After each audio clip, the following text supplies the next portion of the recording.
Barakatah Yahweh, Barakatah Yahweh Shai, Barakatah Yahweh, Barakatah Yahweh Shai. All praise to Yahweh Bashim Yahweh Shai, double honor to our apostles and elders of Great Millstone. Shalom to the elect. Okay, and what you see before you is the brother Yashawama from the Dallas camp, Dallas, Texas. He did a response to so-called Hard Rock Truth, in which he made a statement talking about so you telling me John the Baptist came out of Harlem, and you know, through the spirit the brother goes into this video, and I had this same thing in mind, you know, this where they mocked Yahweh Shai and said what good can come from Nazareth, which is the same concept, you know. And I was watching the brother's video, you know, through the spirit of the Lord. It's on point. He goes into the artifacts, you know, he goes into the history, you know, brings out the scriptures, and basically shows the same thing brothers was thinking, you know, that I was thinking. But as I was watching the video, I thought of a bunch of other scriptures, you know, to elaborate that I could have posted. I said, why not just do a video, you know? The first scripture I want to go into is this, you know, this is heavy right here, you know, because this all boils down to faith. This chapter, James, the second chapter, you know, and it reads, James 2:1, my brethren, have not the faith of Yahweh Bashim Yahweh Shai, the Lord of glory, with respect of persons. Right, because when you read the scriptures tell you that to have respect of persons is no good. For a lack of bread, that man will transgress. That's what the scripture says in Proverbs, you know. And you have to watch, you have to keep an eye out, you know, for men that have respect of persons. Now, this goes into a respect of persons in a specific manner, and we'll see what it talks about. It says, if there come unto your assembly a man with a gold ring in goodly apparel, and there come in also a poor man in vile raiment, you know, let's look up that word vile raiment and see what it says. That word for vile.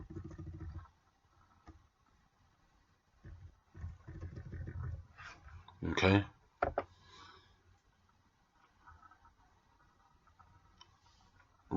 Ruparos is the word.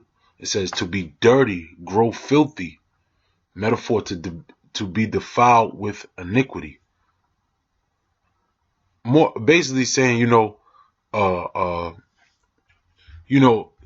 when I think of this scripture, I basically think of how they say, oh, look at the garments you guys wear, you know, or you know, look at the shoes you wear, or look at his beard, or whatever the case is. Same thing like what the brother was saying in his video, you know, and that's these guys' mentality, you know, because the scriptures I'm gonna go into Romans the 8th chapter, how, you know, the carnal mind, man.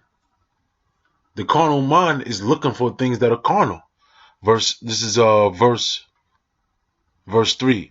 And ye have respect to him that weareth the gay clothing, meaning happy, or, you know, goodly apparel, and say unto him, sit thou here in a good place, and say to the poor, stand thou there, or sit here under my footstool.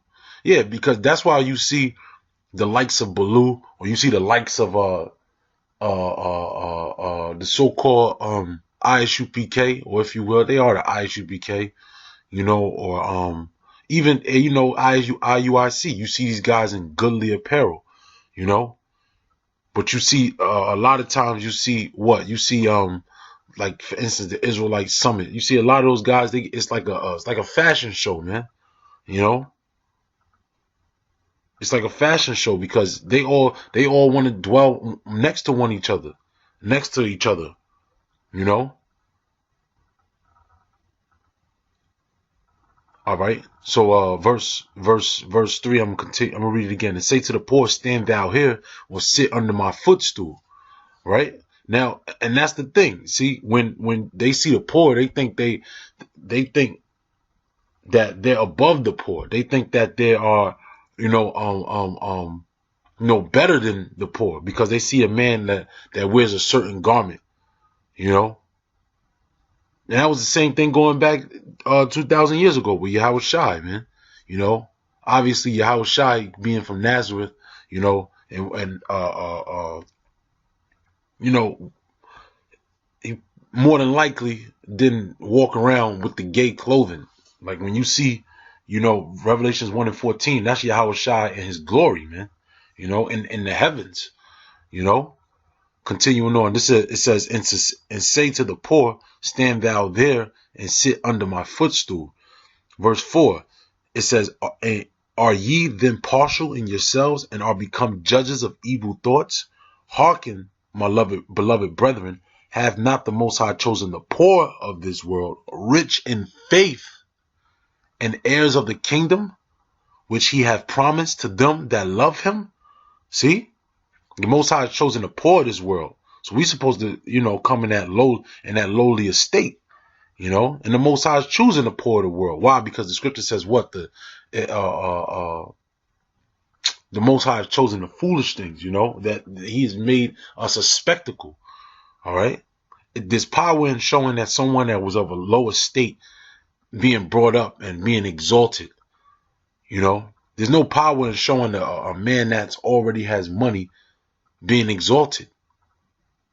Verse 5, hearken, my beloved brethren, have not the Most High chosen the poor of this world, rich in faith, and heirs of the kingdom, which he hath promised to them that love him? But ye have despised the poor. Do not rich men oppress you and draw you before the judgment seats? Right, because when you look at the everyday person that dresses up in goodly apparel, 9 times out of 10, they got a scam. All right, because they're not trying to impress you with the words of Yahweh Bashim Yahushai. They're trying to impress you with their looks. All right. My spirit's like, damn, I can't wait to get to Romans, the 8th chapter, man. But I'm gonna just finish this off. It says, verse 6, but ye have despised the poor. Do not rich men oppress you and draw you before the judgment seats? Do not they blaspheme that worthy name by the which ye are called? If ye fulfill the royal law according to the scripture, thou shalt love thy neighbor as thyself, ye do well. But if ye have respect to persons, ye commit sin and are convinced of the law as transgressors. Right. Now, I want to go to Romans, the 8th chapter. This is Romans 8 and 1. There is therefore no condemnation to them that are in Yahushua Mashiach, who walk not after the flesh, but after the spirit. Right, because the elect is going to walk after the spirit of Yahweh Bashim Yahushai. All right, and there's no condemnation into those men. See, you guys want to have these accusations, these false accusations, and trump up all these charges on brethren, based upon things that you've seen in the flesh. But Yahweh Hashem Yahushua looks into the spirit. Is it not written? That's another scripture. I'll just get it real quick. This is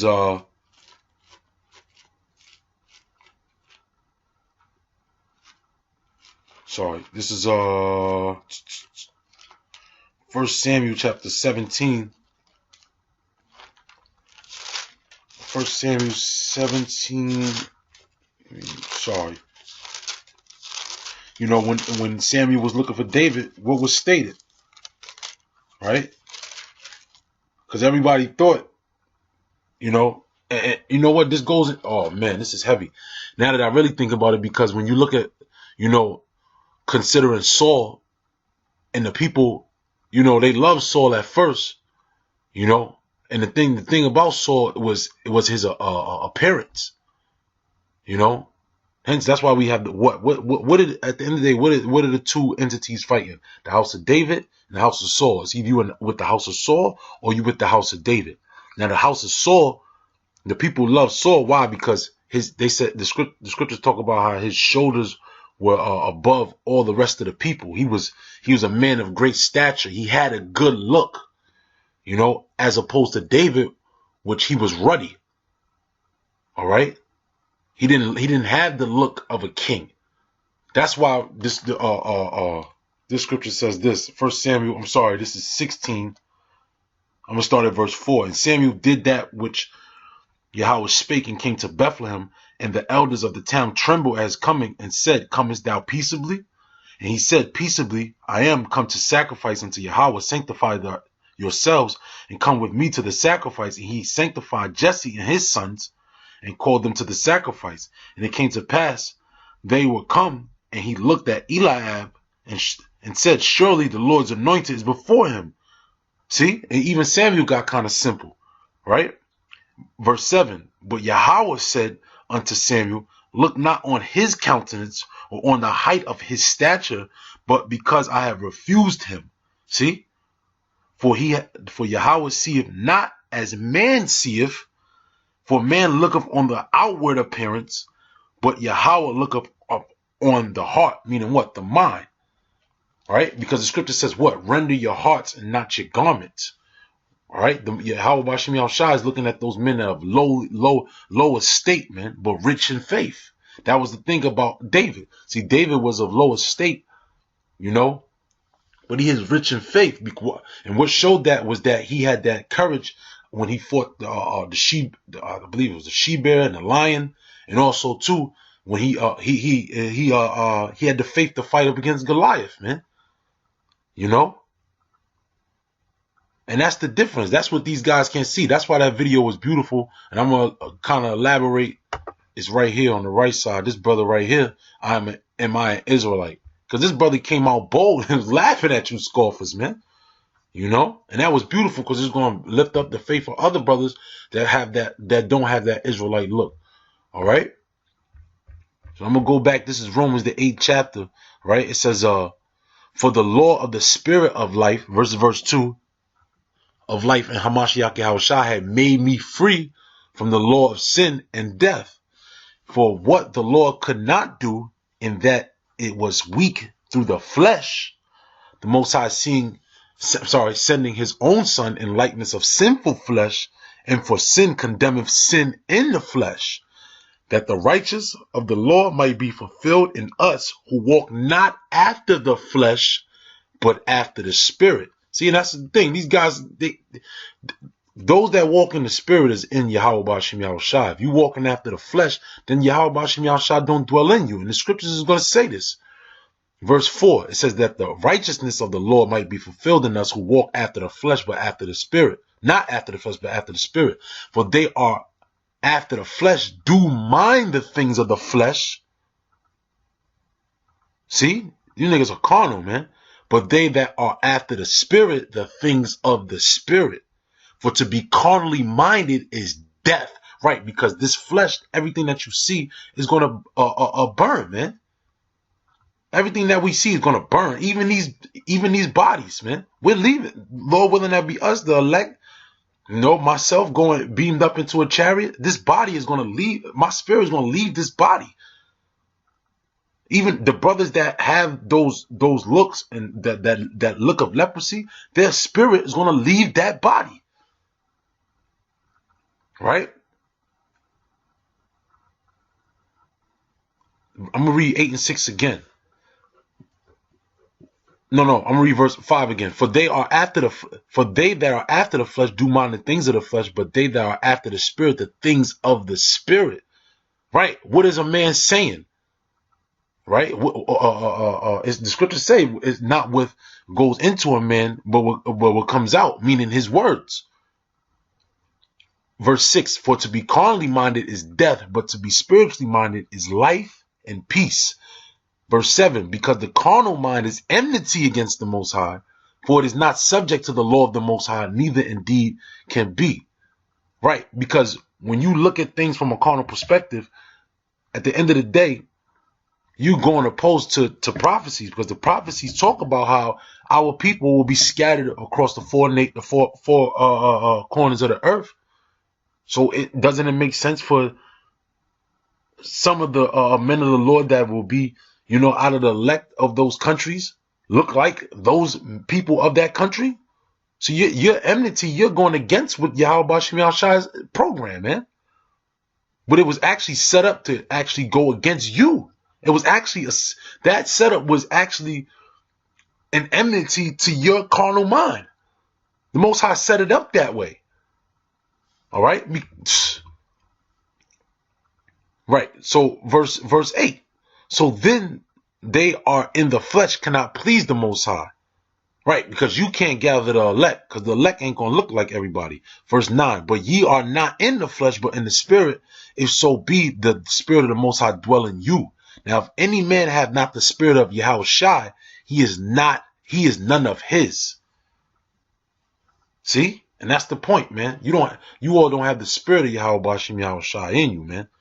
You know, those that oppose, you know, looks that at the end of the day, man. You know, only reason a nigga would say, "Oh, John the Baptist is coming out of Harlem," because Harlem is the slums. Harlem is the ghetto. Harlem is a place where you think nothing can come good out of. All right, you know, that's pretty much it. You know, and you know, brothers, you know, just in case, you know, just be prepared. We got to be prepared ourselves too, because you know the multitude is going to come in, and the multitude ain't going to look like your everyday Israelite, man. You know, so as ourselves, this is a two-way street, because ourselves that, you know, look forward to these things to come. Hey, man, we got to prepare even our minds to not look at the flesh. You know, and just pray to the Lord to stay in the spirit and read the spirit and try the spirit by the spirit, man. You know, which is the breath. What is a man saying, man? That's what matters. You know. Okay, Salaki, just been having technical difficulties. I just want to finish this up. This is Sirach 11, verse 1. Wisdom lifted up the head of him is of low degree, and making him to sit among great men. That's right. See, when a man of wisdom is in a low degree, being from the slums, or, you know, not having a lot of money, you know, just being piss poor, if you will, it doesn't matter. If he's a man of wisdom, he's going to lift his head and make him to sit among great men. That's right. When you start naming the names of the disciples, the names of great men in the scriptures, that man, because he has that wisdom, that's what puts him in that seat, not based upon where he's from. All right. Verse 2. The scriptures also too say a poor man's wisdom is despised. All right. Sirach 10 and 2. 11 and 2. Commend not a man for his beauty, neither abhor a man for his outward appearance. Right. Meaning don't do away with a man just because the way he looks. All right. The bee is little among such a fly. The bee is little among such as fly, but her fruit is the chief of sweet things. Right. Because a bee is a very small creature, man. You know. But there's a lot of benefits to the honey of a bee. You can look it up. It's called bee sting venom therapy. Bee venom therapy, man. All right. People healed eyesight because of bee venom, which is the honey. You know, nerve damage is treated with bee venom therapy. But yet the bee is a very small creature. Verse 4, boast not thy clothing and raiment, and exalt not thyself in the day of honor. For the works of the Lord are wonderful, and his works are among men are hidden. Right? Because, hey, you never know what Yahweh Shem Yahushua got in store. Just because you see something that sees fit in your eyes, that doesn't mean it's fit in the eyes of Yahweh Shem Yahushua. Verse 5, many kings have sat down upon the ground, and one that was never thought of have worn the crown. That's right, because the ground represents what? In the state of confusion, at a very low state, you know, but yet that man was considered a king in the eyes of Yahweh Shem Yahushua, because what crowns you is the knowledge, wisdom, and understanding. All right? So just be spiritual, you know, brothers, just be spiritual. Let the carnal be carnal, man. And with that, all praises to Yahweh Shem Yahushua. Double honors to our apostles and elders of Great Millstone. Shalom to the elect.